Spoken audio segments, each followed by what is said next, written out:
Elton John has urged Russia to end discrimination against gays as he performed at a concert in Moscow. The British singer said he was sad to learn of a law banning the propaganda of homosexuality to minors. The loosely worded law can be used to ban gay rights events, critics say. Sir Elton became the first major Western star known for his support of gay rights to play in Russia since the law was signed by President Vladimir Putin in June. Last year, both Madonna and Lady Gaga used concerts in Saint Petersburg to speak out against similar local legislation. Obliged to perform, the singer reportedly interrupted his Friday show to voice his concerns about the legislation. "In my opinion, it is inhumane and it is isolating," he was quoted as saying. The concert was dedicated to Vladislav Tornovoi, a 23-year-old man tortured and murdered in the southern city of Volgograd earlier this year, Russia's Interfax news agency reports. Sir Elton will play a second Russian concert in the Volga city of Kazan later on Saturday. Russian promoters,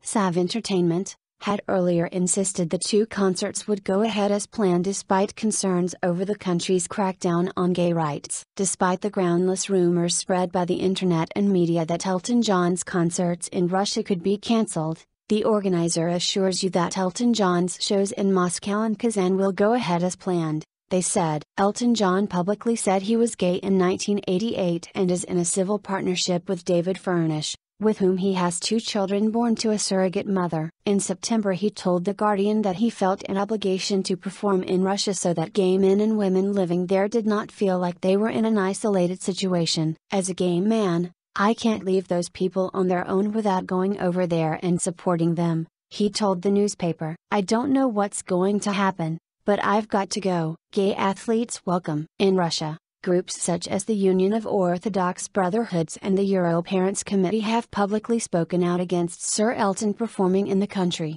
either through a petition or a letter to Mr. Putin. Russia decriminalized homosexuality in 1993. But its medical institutions continued to class homosexuality as a mental disorder until 1999. A survey by Levada Independent Polling Center in March found that 34% thought homosexuality was an illness that should be treated. With next year's Winter Olympics due to be held in Sochi in Russia, the current law has attracted attention around the world. However, Mr. Putin said in October that gay athletes, fans and guests would be made to feel welcome during the Games.